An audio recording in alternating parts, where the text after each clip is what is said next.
So I'd like to give you a very warm welcome to this event from IPPR.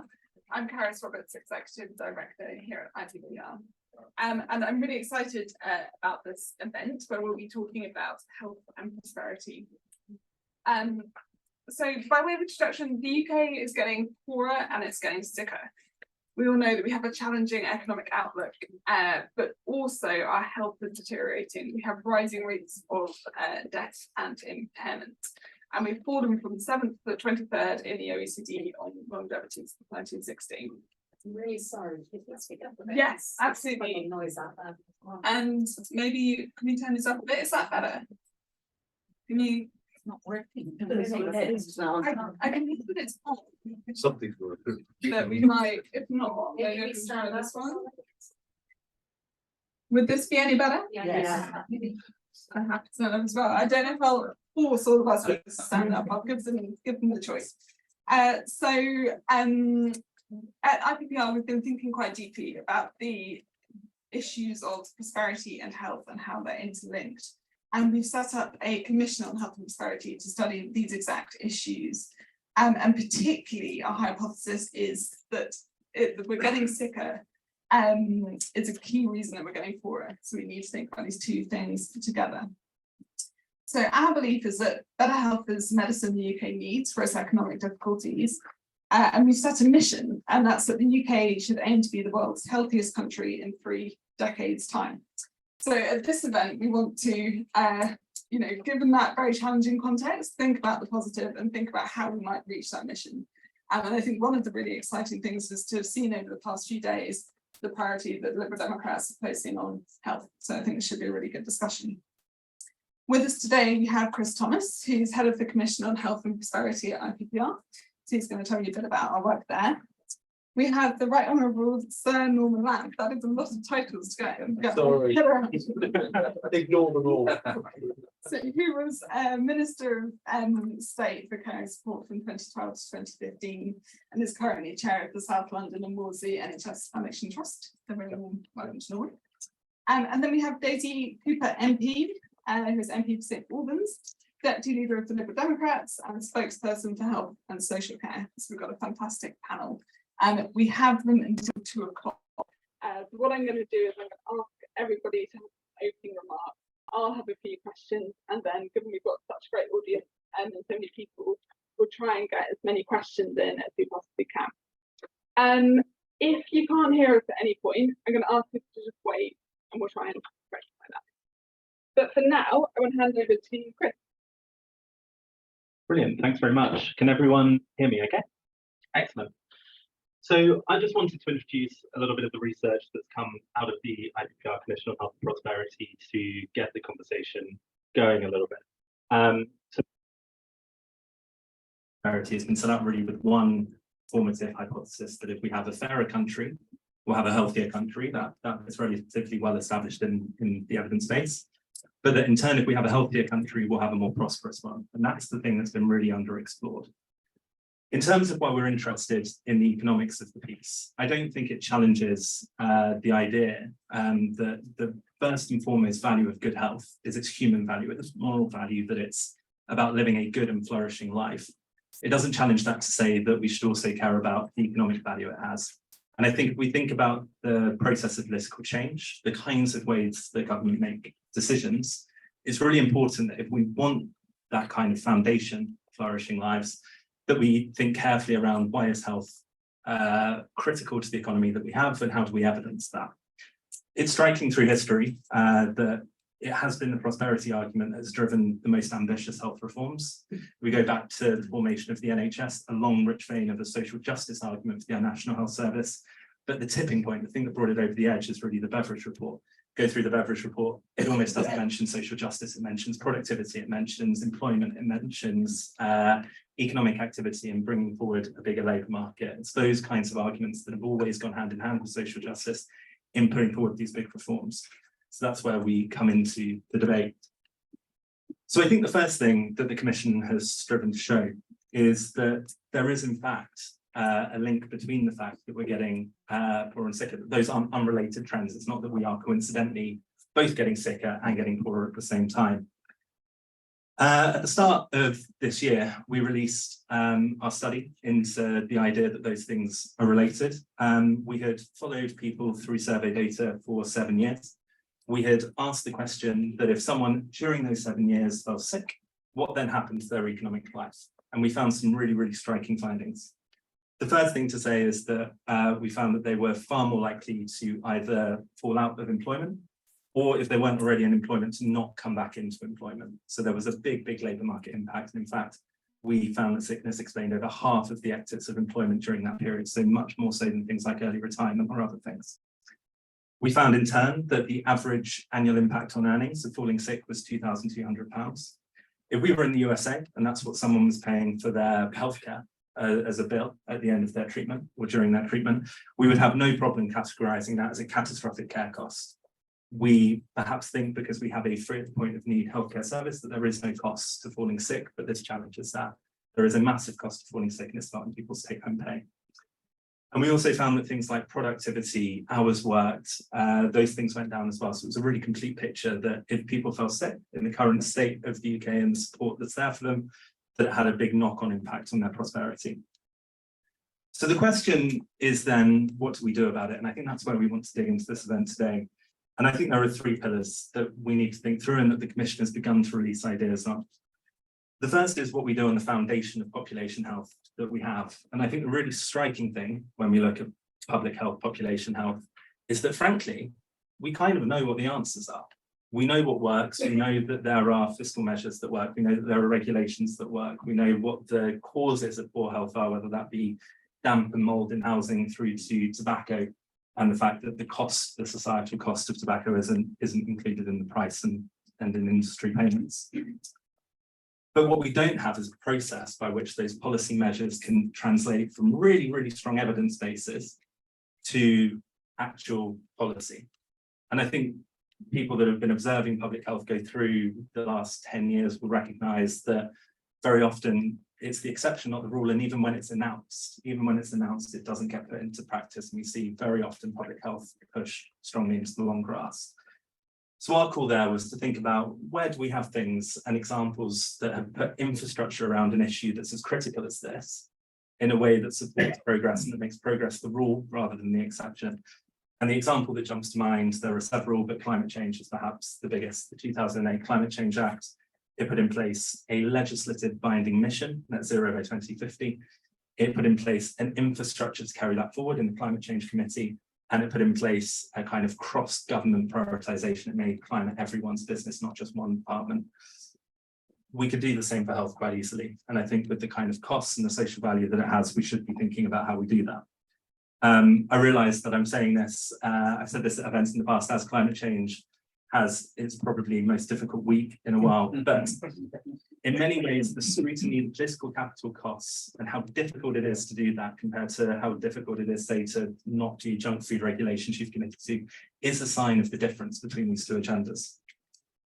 We need a foundation of brilliant healthcare, and it's been great to see some of the NHS reforms kind of and ideas that have been going around conference already here. Last week, we released a report at IPPR that showed that we face a very real choice when it comes to the NHS between essentially extortionate mediocrity. We continue on our current trajectory where care costs a lot, but it's very low quality. Or if we get reform right, and particularly switch to prevention and productivity in our thinking, we can get back to a flourishing universal NHS that remains possible, but now feels very much the definitive moment that has to be secured. And a society that cares. We're not going to get away from the fact that more of us are going to be living with major conditions, more of us with multiple conditions as the population ages. And if we don't build the infrastructure around caring, the kind of capacity from social care that can help people live independent, flourishing lives, whether they're working age, whether they're older, then it's very hard to imagine that we have the infrastructure for the kind of economy that we want to have. So there's a big opportunity in making sure that we're managing conditions and breaking that link between falling sick and where I started, the kind of catastrophic costs that have. There's no reason why falling sick would cost you that much. So that's a little bit of our evidence. We're continuing to do research on issues like the role of business, where we can find sources of investment and commercial determinants. But hopefully that gives us a good kind of basis of what we've been finding and informs the conversation we have. I'm really excited to hear others' thoughts. Yes. There you go. Sure. Can I stand up and move around? Is that all right? I'm a bit more of a move around kind of person. I took a fidget, but thank you so much for coming to conference and holding this debate. It's really, really important. First, let me try and reassure you, some of you will have heard me saying this before, possibly even half an hour ago. Health and social care is the #1 issue for the Liberal Democrats. We are hearing it time and time again on the doorstep. It is the issue that is the golden thread throughout this conference, and we will be campaigning on it hammer and tongs between now and the general election. So hopefully that is welcome news. Now, this question that's been put to us, how does health drive prosperity? It's a really, really important question, but I can't finding it a little bit curious. I worked in international affairs for 10 years before I moved into sort of domestic politics and campaigning, and it was just a given. Every developing country around the world was focusing on population health because they knew that if they had a healthy population, that was the way to improve their economy. It was just a given in international development circles. And I find it incredibly curious that as one of the richest countries in the world, we've kind of forgotten the most basic of principles, that if it's your people that are running the economy, they have to be healthy. And therefore, as far as I'm concerned, health and wealth are two sides of the same coin, and you can't get one without the other. But it is interesting that as a country, we've effectively forgotten that this is a foundation of our economy. So it's important that we revisit the issue. I think if you look at health prevention, the prevention agenda and the prevention of ill health, and you look at the Conservatives' track record, you will see a trail of broken promises. Everything from junk food to obesity to cutting public health budgets by 26% since 2015 is a trail of broken promises. And if you look at our health and social care system now, it paints an incredibly gloomy picture. I think some of you will know that at the start of this year, we had a winter crisis like no other.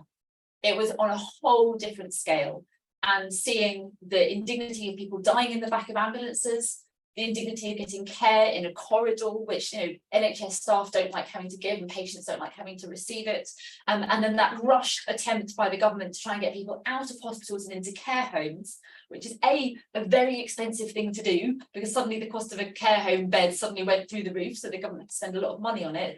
But also the people who were being discharged are probably now being condemned to a lifetime of immobility, because if they had been discharged in a planned way back to their home with the care in place, they could have made a good recovery. And instead, many of those people potentially have been left in care homes, leading an immobile life. And I think that is borderline criminal. So we have got a waiting list of 7 million people. It's only one of the waiting lists. It's just a curious thing. 7 million people on the waiting list. That's just for a routine operation. That's not the waiting list for seeing your GP or for mental health or for anything else. But of those 7 million, 2.5 million of those are too ill to work. So the backlog is a really, really big issue. But also there are many people who can't work because of their caring responsibilities. And that's why we've got to get care right. We also know that mental health is a huge issue, and there are increasingly obviously a huge problem with people's mental health deteriorating, and that having a knock-on impact in terms of the number of days that are lost through mental ill health to the workforce. So what are the answers to this? Well, we don't have all of them, particularly not in opening remarks, but let me just give you a few. In our motion yesterday, which we were debating around public health and the prevention agenda, and we talked very much about creating a health creation unit in the Cabinet Office. This is not a silver bullet, but it is a way of making sure that we cut across the silos within government to make sure that every single government department doesn't just have the principle of do no harm, that they're actually forced to go further, to look at their policies and say, what can we do to create better health in our area? We want to reverse those public health budgets. We know, for example, that 30 to 40% of cancers can be prevented, just through changes to diet, exercise and habits. If we want to release pressure on hospitals, we've got to fix the front door, which is investing in GPs and dentists, and we've got to fix the back door, which is social care. But fundamentally, I love this idea of prevention and productivity going hand in hand. These are the two things that we should be striving for. And I don't know whether we can be the healthiest country in the world in 30 years, but I can well hope so. So thank you. Okay, I'll stand up as well. And it's good to be back. And it brings back happy memories. Well, sort of on the whole, happy memories.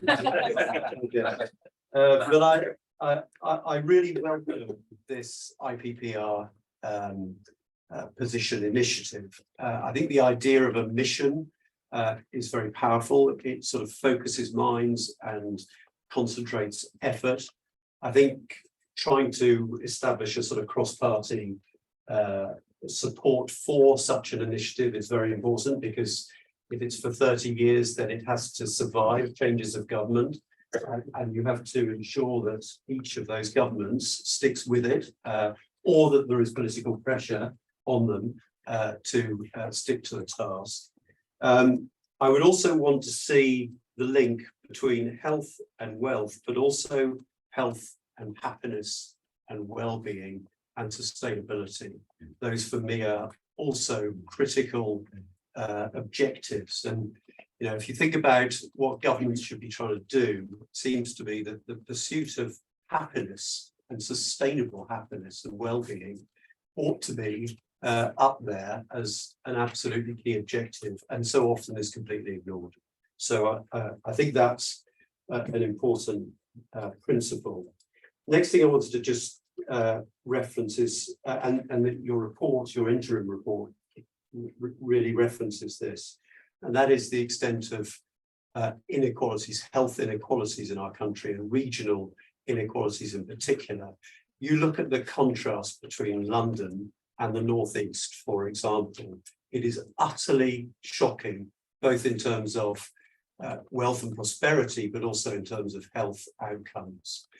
And I think, whilst I think it's absolutely right to set yourself an objective of becoming the healthiest nation globally in 30 years' time, we should not underestimate the scale of the challenge of turning around the disadvantage of some of the regions in this country. And you look at the extent of the inequality in this country and you compare it with any other country in Europe, it's shocking. London and the Southeast is up there amongst the wealthiest regions across Europe. The Northeast, the Northwest, and some other regions, the Southwest, rate pretty low down on scales of inequality across Europe. So that is, again, a challenge I think that we have to recognise. And I think the scale of that inequality is a stain on this country, bluntly, and needs to be prioritised. I chair something called the Health Devolution Commission jointly with Andy Burnham, and the whole focus of the commission is to recognise that what we should be pursuing is the health of communities, not just the delivery of health services, which is what the debate too often narrowly focuses on. And if you are to achieve healthier communities, self-evidently, you have to work across all of those social determinants of health, which lie well beyond the NHS or the social care system, if you are to really move the dial on improving the health of our communities. The work that Greater Manchester is doing, I think, is instructive. I know Andy Burnham, I think, is on the commission, but for me, devolving a lot of responsibility to communities so that you can link up the delivery of health services with all those other services, housing, economic regeneration, and so forth, is absolutely critical if we're to make a difference here. I've made the point that we need to focus on those social determinants of health, but if we're to move the dial, as I say, on the extent of inequalities in our country, focusing on the state of our housing stock, focusing on the state of poverty in many parts of our country, focusing on poor air quality, these are the things that have to be part of the mission if we're to achieve the objective. I also wanted to make the point that whilst most of the answers to this challenge lie beyond the health service, we shouldn't underestimate the scale of the challenge that the health service faces. You heard earlier, I chair a mental health trust in London. I cannot overstate the scale of crisis that the NHS now faces, the number of people waiting, as we've heard from Daisy.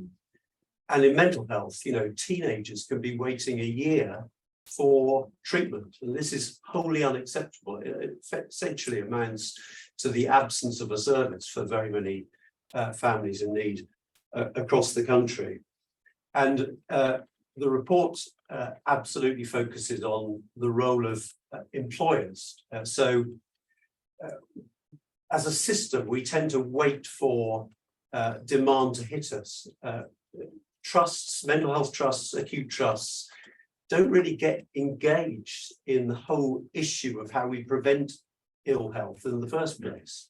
And that's a change that I think has to happen. And it's a change that I'm trying to initiate at the South London and Maudsley. But employers, if we can get employers engaged, when I chaired a mental health commission in the West Midlands, worked with Lee Darg here in the front row at that time, we put forward the idea of a wellbeing premium where you give employers a discount on national insurance or on business rates in order to get them engaged in taking action, evidence-based action that we know would improve the health and well-being of the workforce. Most employers don't recognise, sadly, that it's actually enlightened self-interest for employers to engage in this debate. Healthier workforce improves productivity. Final thing I just want to mention, inevitably my focus has been for many years now on mental health and on making the case for equality for mental health. Last week I attended a fascinating conference in New York under the auspices of the United Nations, and the focus of the conference was on what they called brain capital. And this is the idea of this is that the collective power of our brains is going to be critical in confronting the massive challenges that we face as a world, including the Sustainable Development Goals, but also including the massive challenge of climate change, of the aging society, and so forth. And investing in the totality of our brain capital is going to be critical. And alongside that, it's going to be critical in making sure that artificial intelligence is a servant of mankind and womankind rather than destroying humanity. And so as part of brain capital, brain health and the disturbing deterioration of brain health, not just in this country, but across the developed world, is something that I think has to be a focus if we are to move the dial on improving both the wealth and the health and the well-being and happiness of our communities. Thank you very much.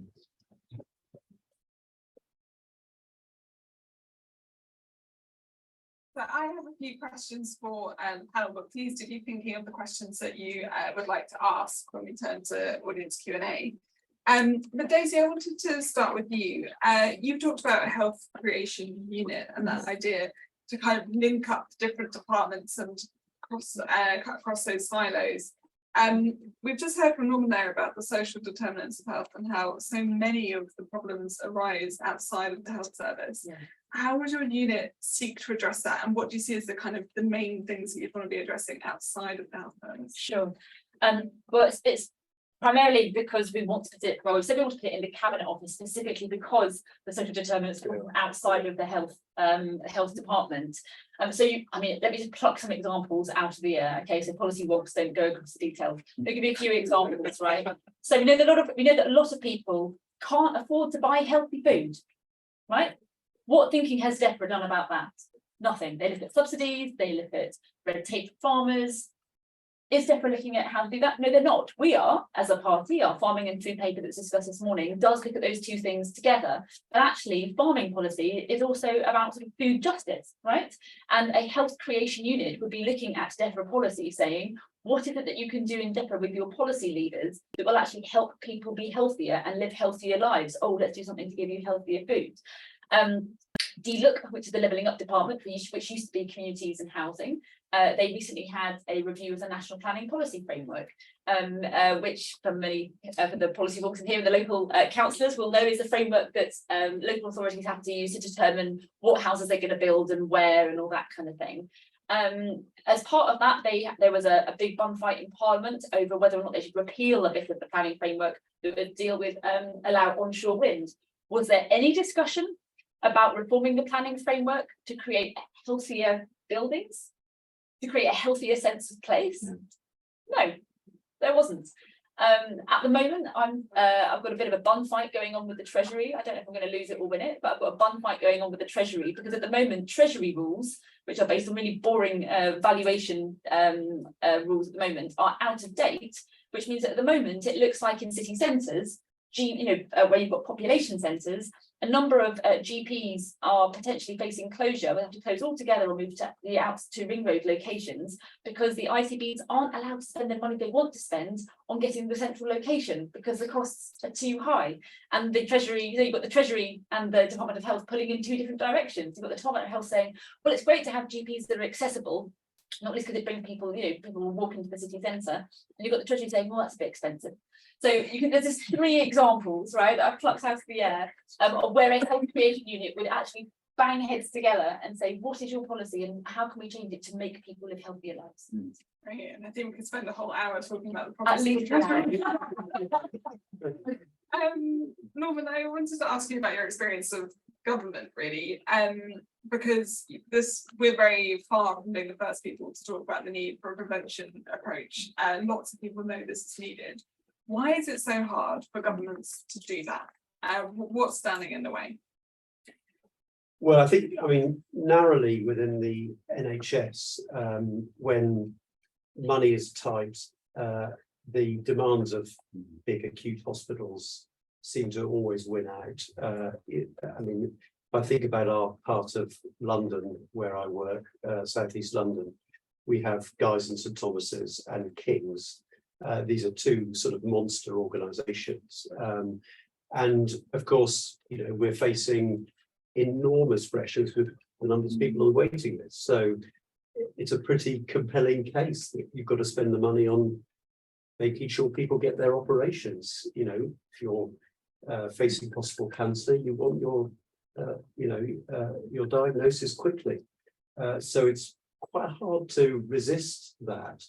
And yet, fundamentally, we have got to shift resource upstream. I think there are real opportunities to do it in the mental health sphere, and we spend over half of our budget as a system, essentially on locking people up in pretty non-therapeutic settings. I don't know how many of you have been onto mental health wards, but they can be quite frightening places. They're often quite violent. There's a lot of restrictive practices, restraints and so forth. And if you can shift the resource to supporting people in the community to stop them falling unwell in the first place, then you can make so much better use of the money. And there are examples around the world of doing this and making it happen effectively. So in my own sphere, I'm trying to get the institution to shift resource upstream, but it is hellishly difficult across the whole system for the reason I explained. That the pressures of clearing waiting lists are so great. And the final point I'd make also is that prevention delivers outcomes 20 years down the track. It doesn't fit with the political timetable, short-termism of winning votes at the next general election, and that fundamentally, I think, drives a lot of decision. Sounds like we might be back to the Treasury with upfront investment requests. Incidentally, that's why it's so important to try to build a consensus across party. I spent the last sort of 3 years in Parliament trying to convince government, Theresa May, who couldn't make a decision to save her life, to set up an NHS and care convention, which could have looked at these things, working across party, recognising that this challenge actually transcends narrow party politics, and that we all actually have a stake in getting this right. But so far, no party in government has been willing to reach out. And actually, if you think back to the 40s and William Beveridge, there was an attempt to build a consensus, and it's sustained for that reason. And that's, I think, what we need to do now. And Chris, we were obviously very pleased to see the free personal care pledge, as that's something that we've done lots of work on. What is it about that you think is so important? What would that enable? Yeah, so I think there's a few things. So I mean, the first is that, just in my mind, it corrects a fundamental inequality that if you get some kinds of diagnoses today, then your NHS care is free. If you get other kinds of diagnoses and you have the misfortune that the support structures that we have there are within the social care system, well, that in many cases isn't free, and in some cases is going to attract catastrophic costs, and that's just fundamentally unfair. So I think there's that correction. I think there's a remarkable opportunity once you start doing that, then to shift care into the community and into places people call home. Fundamentally, the point of social care should be that it intervenes as early as possible to provide people at the first opportunity they need, the support they need, I think, to live a good and flourishing life. That is much easier in a system where they can access that personal care when they need it, rather than some of the arbitrary kind of lines that we have for the level of care that you need to get any kind of government support for it. So a big address there. And also you just see with systems, and you see this in Scotland, systems of free personal care, you see more people who need it, therefore access it. One of the striking things about Scotland policy was that suddenly there was a big spike in the number of people receiving personal care. That's not a scary thing, I don't think. I think that's a sign that, one, there are more people, and we can think about this from the prosperity benefits of them getting the support they need. But two, that, and there's a good evidence base on this, that the state is taking more of a responsibility, and that burden automatically comes off, and there's a substitution effect from people that are providing what are at the moment in England unsustainable levels of unpaid care. And we know that at the levels that we see at the moment, unpaid care increases your chance of poverty, increases someone's chance of leaving work. It has all kinds of knock-on impacts on a particularly predominantly female group as well, that drives that inequality. So again, a kind of thing in personal care starts to address. Can't hear. There you go. Okay, I'm done anyway, but It was very good.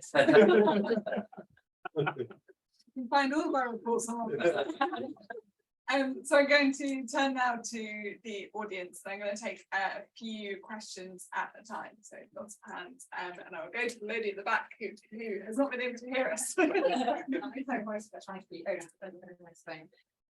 Okay, so something I'd really like to put to those people from the Liberal Democrats. I'm on the epidemiology team for COVID-19 during the pandemic. And this is actually working. Yes. Yeah. Okay. And one of the legacies of the pandemic, which is really concerning, is that the UK Health Security Agency has become much less independent. They've almost turned into civil servants to implement government policy.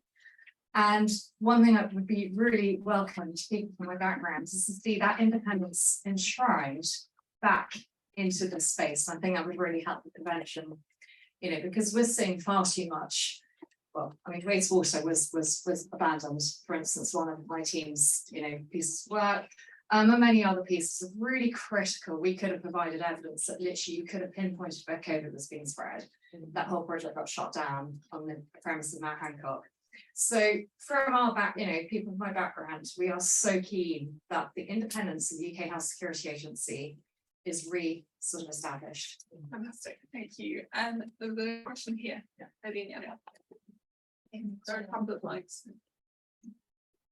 Hi, my name is Gladys Smith. I'm Didn't spot you there. I'm president of the Royal College of Psychiatrists. And I have to say, Daisy, thank you so much for your speech yesterday. It was fantastic to hear mental health talked about. And I'm really pleased to hear about the fact that there's a recognition that without good health, you don't get prosperity, you certainly don't get productivity. At the moment, though, mental illness is one of the major causes of economic inactivity. And one of the things that's very concerning is that unlike physical health problems, which happen when people are in their middle age and upwards, mental health problems, 75% of them start when people are under 25, which means that if you don't treat young people, as Norman described, there's lots of under treatment, in fact, no treatment, then people don't achieve their potential. They don't become people who are functioning adults who can contribute to the tax pot and so on and so forth. And they certainly have a harder time being happy and having good well-being. The question is this: why then, and we've had a cross-government strategy, it's been scrapped, the current government don't seem to be interested in continuing that. Would the Lib Dems think about having a cross-government strategy for mental health? Very much. And question. Thank you, and thank you as well for coming along today. So my name's Lee, shameless plugs, currently chair of the Liberal Health and Care Association. If you're interested in joining for free, speak to me after. Dave passed a great motion yesterday. If you're not aware of it, please look at it and stick it on your focus leaflets and get it on your websites. Lots of mental health. One of the key things for me in there is about the 0 to 25 for young people. We're seeing a lot of those crop up anyway across the NHS in various places. It's postcode lottery, but they're appearing. CAMS, I would suggest, is beyond repair now, and it can't disappear overnight.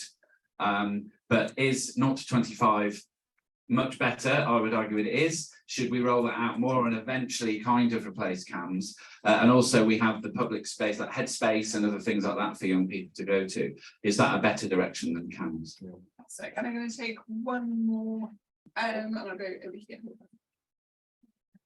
Hi, I'm Amy Brooker from the Women's Budget Group. We're a feminist economics think tank. And so, Chris, you kind of mentioned this right at the end there. I just want to go a little bit more into the gendered economic impact of women here. So, the majority patients within the health and social care sector, the majority of people working in the workforce, but also the majority of those providing unpaid care, with 8 million unpaid carers at the moment. So, you've got the impact of those who are sick leaving work, but the impact of those unpaid carers having to leave work as well. And I'd really like to hear from Daisy and Norman on your thoughts of the impact of that on the gender pay gap, and more importantly, the earnings pay gap as well. Fantastic. So I think we'll stick with those. We've got a question on the Health Security Agency and its independence. We've got a question on a cross-government strategy for mental health. Is CAMS beyond repair, and how do you build the rollout of what replaces it? And then a question on the gendered economic impacts. Daisy, do you want to kick off? Okay. On the fallout from COVID-19, I can agree with you more. Yes, we do need to reinstate the independence of the HSA. I mean, hopefully you might be aware of the kind of petitioning that I've been doing to the government about trying to, I'll stand up instead of basically the government is flying blind on COVID because they've stopped all of their surveillance, whether it's testing water, whether it's data on people can't even register that they've got COVID. One of my particular interests recently has been around the immune compromised who were denied access to a preventative prophylaxis drug whilst it was working. And then the government waited so long that it wasn't effective anymore against the new COVID strains and said, oh, it's not effective, so it's a good job we didn't approve it, when it was actually very effective for a small number of months. So I think the government's approach of sort of covering its eyes and ears and saying la la la is not working when it comes to public health in that regard. So yes, agree with you on that one. Second one, a cross-government strategy. I mean, I've got absolutely no objection at all to having a cross-government strategy. I would just say that I petitioned a lot for having to agree to having cross-government strategies on lots of different things. So I'm not going to commit that any particular one might be in the manifesto. But certainly the whole purpose, the whole idea behind having a health creation unit is that you would have a driving unit that would actually make sure that all government departments are working in the same direction. And when I think about a health creation unit, I'm not just thinking about physical health, I'm thinking about physical health and mental health and social health as well. All those three things. Lee, on CAMS, as I often do, I bow to your knowledge on these things. What I can say as a constituency MP is that CAMS is sort of, it does feel as though at times it is really beyond broken and beyond repair, I should say. Obviously I won't disclose any confidential information, but it is quite harrowing when as an MP you get an email from somebody who, it could be at 2 o'clock in the morning, you see it in your inbox at sort of 7 or 8 in the morning, and at 2 o'clock in the morning they say, I was battling with CAMS for 4 months to try and get my child some support, and I'm now standing on such and such a road looking at them on the top of a building. We get these kind of emails as members of parliament, and they write to us because they don't know who else to write to. When people contact their MP, you're their last resort, and we often get those kind of emails, and they're very harrowing to get. And my team are fantastic, but it's a sure sign that something's gone really, really wrong when someone said, you know, you're not so well, you need support, and then you find yourself in a real point of crisis. It's really quite scary. So yes, I'm very happy to talk about that some more, because as we always do. On the gendered question, I mean, you're absolutely right. There's a real question to answer about why it is we don't value care, and why successive governments haven't valued care. And it's because it's done quietly, and it's done out of love. And it's all very caring, isn't it? But it's not seen as work. It's not seen as being productive. It's not being seen as a pillar of our economy. And increasingly, that's partly why we as a party are trying to put care on the national agenda to show just how important it is. The more and more that people have an experience of care, I think the more people recognise it is a national issue. I think there's lots of people who are unpaid carers who don't recognise that they're an unpaid carer, and it can be quite a peculiar thing to suddenly self-identify as an unpaid carer when you suddenly sort of take on a sort of caring responsibility of some kind. And so there's many people who are in that caring role but may not even realise that that's a world they've just entered.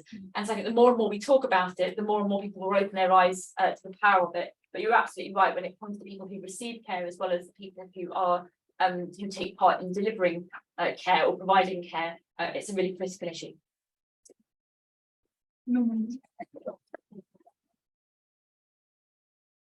So first of all, your question was particularly directed at Daisy, but I agree with Daisy. That's the same. Second, I mean, independence, just, it goes without saying, it's extraordinary that we're even discussing this. So you're absolutely right. Second, wonderful to see Lade. I hadn't spotted you there. You're behind Lee. Oh, sorry. You've lost there. But for those of you who don't know, Lade Smith is a psychiatrist at the South London Maudsley and has become president of the Royal College of Psychiatrists and is a brilliant leader of that profession. So great to see you here, Lade. And you're absolutely right. And it's quite shocking, really, when you think about how little we spend on young people's mental health as a proportion of the total we spend on mental health in its totality, or as a proportion of the total spend of the NHS. HAMS is the fastest growing specialty of any in the NHS. It's not being recognised in terms of the funding that's made available to it. 75% of adult mental ill health has emerged by the age of 22, 23. Why on earth aren't we investing more in keeping young people healthy? So I think absolutely there should be a cross-government strategy, and there was going to be one, and it was abandoned along with so many other things. Rishi Sunak will no doubt claim that it's part of taking the tough decisions, which in actual fact means just abandoning anything that's difficult. But you're absolutely right, there needs to be that cross-coupling thinking. Lee, Future in Mind, which was a paper I published as minister in 2015, made a case for ending the cliff edge at 18, which is the most extraordinary thing, that you can abandon care for someone at that age, which is such a potentially vulnerable age. And we made the case for a shift to a service up to the age of 25. Scroll forward 8 years and we're still waiting. The divide is still there in many places, most places, and it needs to change, absolutely. So I'm very pleased that the policy now clearly reflects that. CAMS, I think, is broken and quite dysfunctional. At our trust, there are hundreds of people, hundreds of teenagers waiting more than a year, and that's not unusual. For those families, that's no service. And you know, as a family, we were failed by the NHS back in 2009. We were told we'd have to wait years for our oldest son to get treatment. And for us, in a moment of crisis, that was unimaginable. So what do? We paid for treatment. And there is the injustice, because most people can't pay. And it makes me very driven to change the system to ensure that people in need get help rather than just being left in despair. And I think fundamentally the change that needs to be made, which we argued for in Future in Mind, is a shift upstream, avoiding over pathologizing. Most young people who may be experiencing mental distress, which may then shift into diagnosable mental ill health. I'm very nervous here with Lade sitting in the second row. Noting down everything to use an evidence against me. But you know, early help in a way that's not necessarily in a traditional clinic is the obvious thing that so many young people need. And giving purpose in life and supporting people to help become more resilient and so forth. Digital has to be a part of the solution. Now, I declare an interest here because I work with a company called Kooth, which has contracts with the NHS across the UK to provide digital early support for young people. They have just won a contract to supply early support to every young person in California. And it's really interesting. In California, the governor, Democrat governor, has made a judgment that investing in mental health and young people's mental health is a critical investment. They're going further than anywhere else in the world in making this public investment. It's a public mental health program. Every young person, free access to support. It's not the only solution, but giving immediate help via digital means, I think, is part of the solution. And Amy, very powerful points. And I just make the point that the report highlights the fact that women would be helped disproportionately if we were to succeed in achieving this mission. Sorry, I did forget to acknowledge that. I'm just happy everyone's read it. That's great. I mean, it's worth me just saying that there's a couple of points that we can put into that. One is that because I'm not one for standing. The onset, you know, when the study I mentioned earlier followed people saw what happened when they fell sick. The onset of the sickness had a disproportionate economic cost on women who were already, you know, kind of don't get a fair lot from the economy anyway. So it's actually a slightly surprising result. It actually has to be quite a disproportionate impact for that to show up more strongly in the way we measured it. And what that means is that there's also a flip side of that coin that, and we've run this in our research as a thought experiment. What would happen, therefore, if we modelled a scenario where we improve health, even just equally, you know, the same percentage point increase in physical mental health outcomes for both men and women, while actually you see tremendous results for women and things like a closing of the gender pay gap. We measure that. What does that mean? Well, probably means actually that if you're going to get there, that you have to do some of the things that we're talking about already. You have to think about the undervalued bits of the health and care landscape, and mental health and social care are the places that if that was the thing that you wanted, it's where you thought you could get prosperity, but you could also achieve economic justice, you'd have to invest in. And you'd have to correct some of the superimposition that we have at the moment of essentially decades and decades, if not centuries, of medical knowledge that has come from studies that pretty much exclusively use men in their clinical trials and then superimpose those results onto the whole population. And white men in particular. White men in particular, of course, we still think that, or many, you know, there's a common perception that heart attack and stroke symptoms are the same for everyone. That's not true, but we still work with that, and that costs lives. Just very quickly on some of the others, I just want to say actually, HSA independent, I think we should look at the climate change committee. I mentioned this already, but independent statutory voting, fantastic model, particularly as we have threats like antimicrobial resistance, new pandemics. There are pathogens in the ice caps that once they've been released after melting that have killed. We've had deaths in Europe from anthrax. I mean, there are some very scary health threats out there. The problem is after pandemics, we tend to go through a process of forgetting. I think the antidote to that probably is independence for the people that can sound the warning light. I'll leave it there.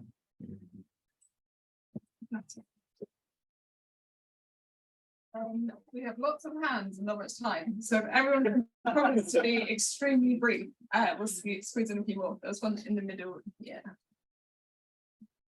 Thank you so much. I'm Beatrice. I'm from the anti-poverty charity, the Trustful Trust. And last month, lots of health bodies and charities actually wrote to the Prime Minister in support of a policy proposal we've developed with the Joseph Rowntree Foundation called an Essentials Guarantee, which is all about ensuring that at a very minimum, universal credit would always be sufficient to ensure that everyone can afford the cost of all of the basic essentials that we all need. So I guess the question to the panel is would you agree that investment in social security to ensure that when people face setbacks, they can always afford the essentials is key to improving health and prosperity? I think just in response to your point, Daisy, about deferring food, actually I could argue that DWP at the moment hold the single biggest lever to ensuring that people can always afford sufficient and sufficiently healthy food, as well as meeting their other essential costs. Right, it's the contest of which is the worst government part. To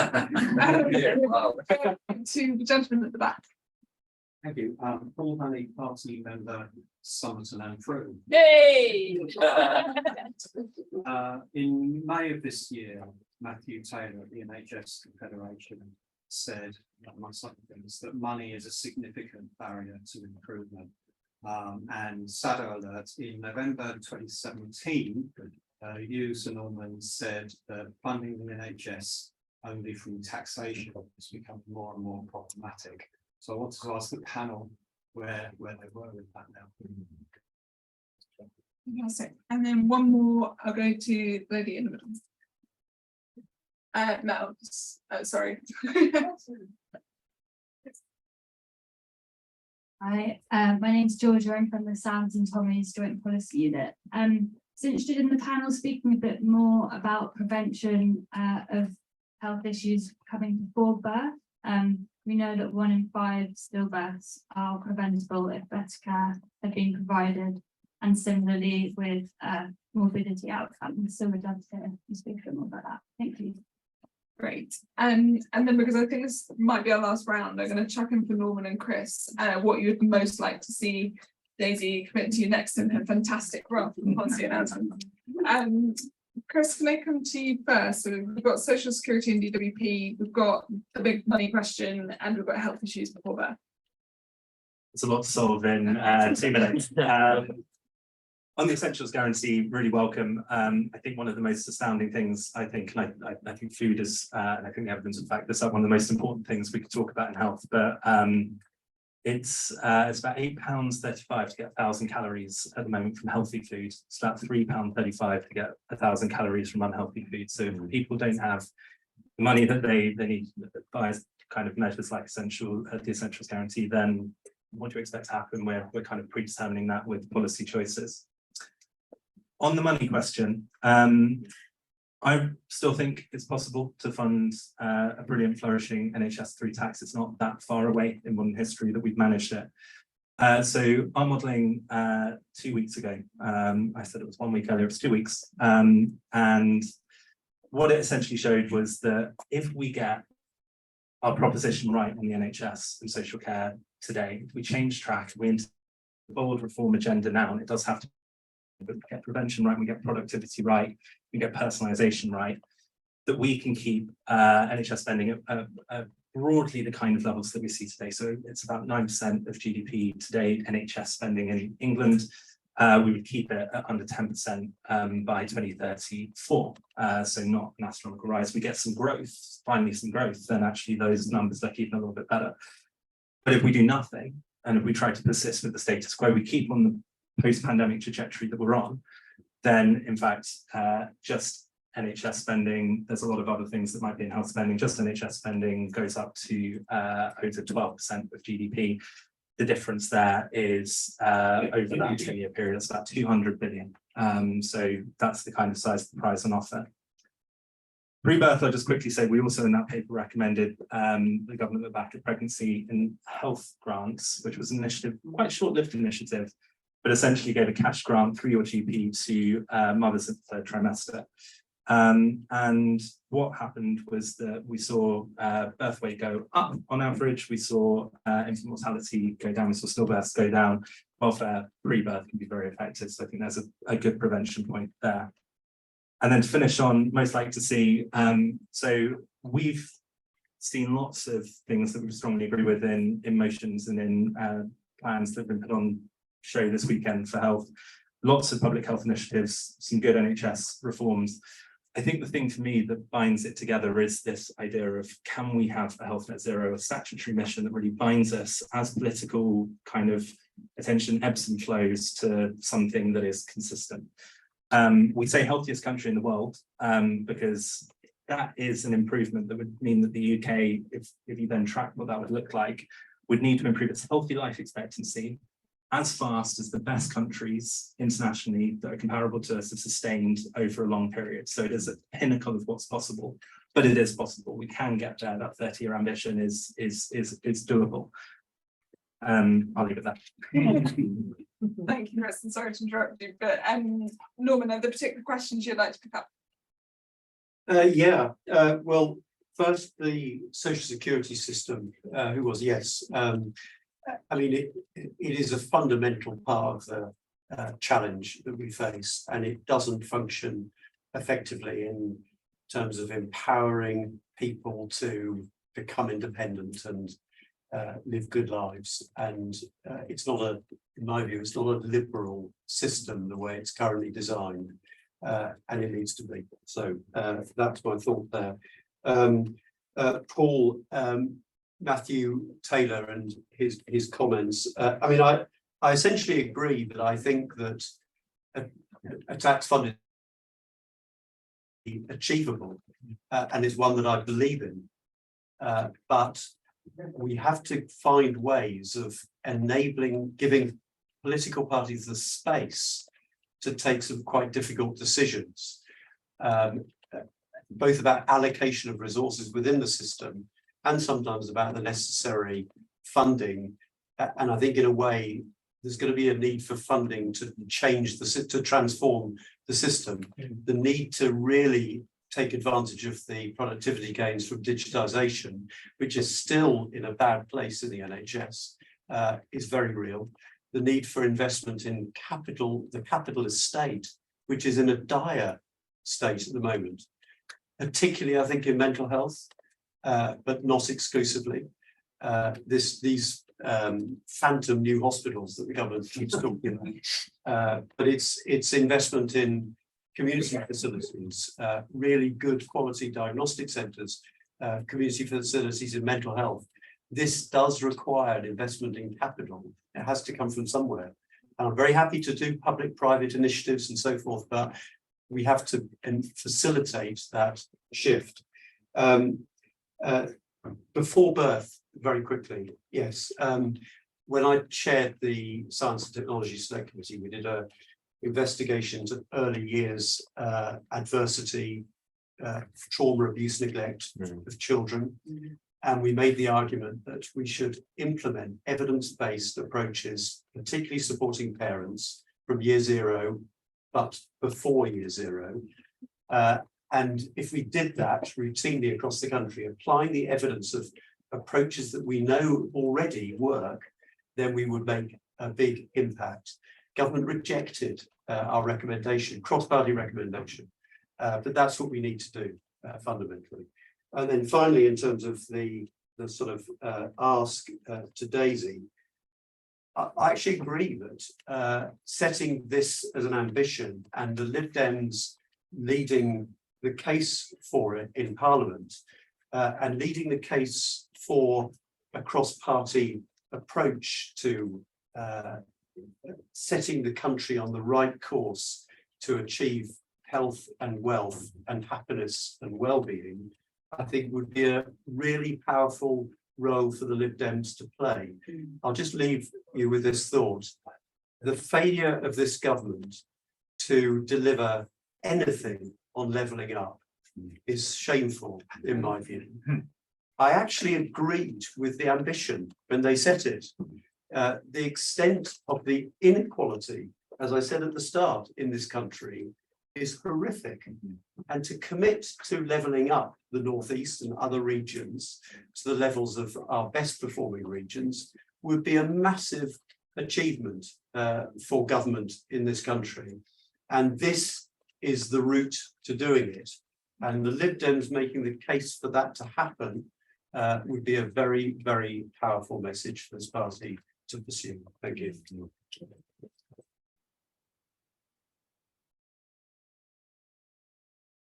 Thank you very much. Super quick. So on the first one, essential guarantee, I mean, clearly there's a huge role here for DWP. But I would say there's two parts of this. There's one about how much money you're giving to people, but there's also about how you help people to make their money go further. We have a phenomenal project in St Albans, and I'm so proud of it. It was basically the idea of having a new community centre. We're a very wealthy, leafy place, but we have little pockets of deprivation. And in this one particular ward that's the most deprived in St Albans, possibly one of the most deprived in Hertfordshire, it was a community-led initiative to build a community centre where it has a kitchen that people can use for group cooking of healthy food. It has a cycling centre attached where you can learn to cycle and learn how to repair your bike and borrow bicycles. There are rooms that you can use almost free of charge for social events. It ticks every single bit and of the public health, physical health and social health. And that was because it was co-designed and co-produced by the people living in that community. And that's why, as part of our debate yesterday, we said that part of the public health budget should be reserved in those areas where you've got the greatest inequalities, with the requirement that what is delivered is co-designed and co-produced, and people have agency in their own health as well. On the second one, about how we kind of pay for all of this, well, that's another whole nother fringe event, I think. But needless to say, you will have seen that we've announced that we're going to scrap our commitment to 1p in the pound to pay for health and social care. Fundamentally, it's because during a cost of living crisis, there shouldn't be struggling families that have to pay for these things. But you will know from the announcements we've made in sort of recent times that we have said when we wanted a windfall tax, it was the big oil and gas companies that should pay for it. During a cost of living crisis, the government actually gave the big banks a tax cut of £3 billion that could be reversed to pay for pretty much anything else. So that should give you an indication of the kind of places where we would be looking to raise taxes, and it wouldn't be on struggling families. There's also a very strong case to make about investing to save. This is part of this long-term strategy. If we can move things upstream, we invest now to save money down the track. And finally, on maternal health, this is not an area of speciality for me, and others have talked about it, but I'd say two or three quick things. One, this was reported but didn't get much coverage. Premature births went down massively during the lockdown. And I think that's lessons in there about the pressure that we put on women during their pregnancies. Second thing I would say is generally when it comes to maternal health, there are huge inequalities to do with race and minorities, and more broadly in health, about the voices of women who are Black or from other minorities. And the third point is that yesterday, as part of our mental health MOT announcement, we did highlight the fact that 1 in 5 women suffer depression either during pregnancy or in their first year. And there has been a study at the LSE that shows that if you provide that mental health support at that point, you actually save lots of money down the line. And that's part of the evidence that we used to come up with that policy. Thank you.